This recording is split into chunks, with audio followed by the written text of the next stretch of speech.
It's KBIA. We visit from time to time with guests from the MU Department of Human Development and Family Science. That's hdfs.missouri.edu. And Clay Hurdle is with us, and he is a part of that department. And Clay, welcome. Thank you so much, Darren. Appreciate the opportunity to be here. Tell me a little bit about the work you're doing there with HDFS. Absolutely. So I started in HDFS about 2 years ago now. It doesn't seem like it. I am an assistant professor within the departments, and I also have an appointment with the Cooperative Extension Service here at MU Extension as a statewide extension specialist for 4-H, the 4-H Youth Development Program.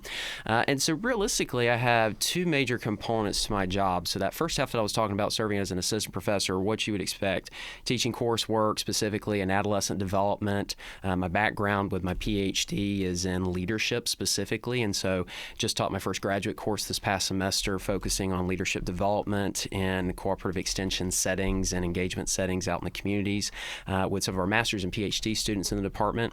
I also conduct research. It's a huge part of what I do, so there are really three parts to what I look at within my scholarship, the first of which is the teaching and learning component to leadership. How can we educate young people to, learn and develop some of those skills that help them to be great leaders in whatever their field happens to be in their professions or just in the community. The second component to that is leadership identity development, so really kind of an exploratory process of taking a leader and trying to figure out those components to their life where when did they first realize that they had the stuff, right? The right stuff, if you will, that self-efficacy, that confidence to engage in a leadership process and to lead a group of other people. And the third component to my research line really looks at, the land-grant university system. How are we telling our story as a land-grant institution? How are we being a leader in public scholarship? And all of these things typically relate some way back to that 4-H component to my job, right? So the youth development piece, which lends itself to working as a statewide extension specialist. And I specifically oversee an area within 4-H that, you guessed it, leadership and civic engagement. That's one of our primary content areas statewide. And, oh gosh, I have a bunch of events that I supervise. I'll just give a couple examples because they're fairly recent. They just took place this past summer. So we have our 4-H week, which is usually late May, right around Memorial Day, 2 events in a single week, teen conference, and then state 4-H Congress.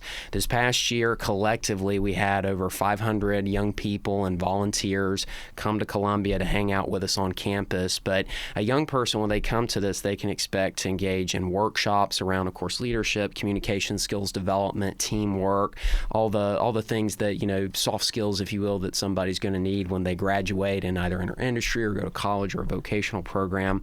But it's also a great opportunity to engage in some fun recreation. Life is about meeting people, building relationships, right?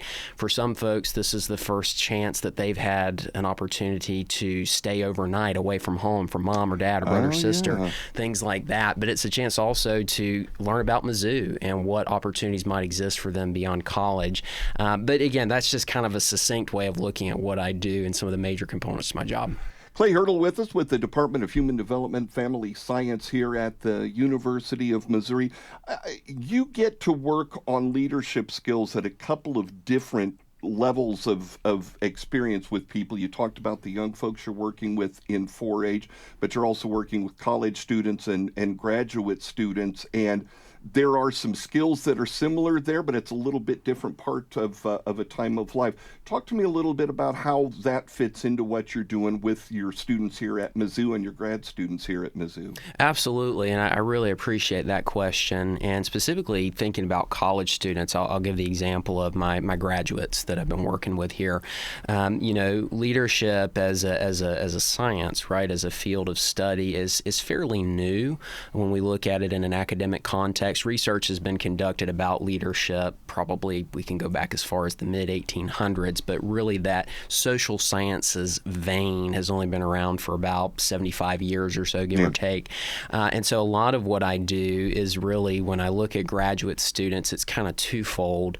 It could be that maybe they're not necessarily interested in leadership from the pure social sciences standpoint. Maybe they don't want to study it for a degree or do research on it necessarily, but how can I help to develop in them a sense of self-efficacy, a sense of confidence in, hey, whatever my field happens to be, if it's HDFS related, if they're going to work in nonprofits with young people, if they're going to work in marriage and family counseling or something like that, there are going to be opportunities in which they're going to have to supervise a team, whether that's conducting research or, a community program or something of that nature. How can I develop in them a sense of, hey, you don't have to be, the loudest person in the room to be an effective leader, but there are certain skills that you can develop throughout the rest of your life that can help you to be successful in that space. The other side to that is the academic component, and selfishly, I say that with a big smile on my face because I do study leadership. I like conducting research. I'm a qualitative researcher myself, so really digging into the context behind,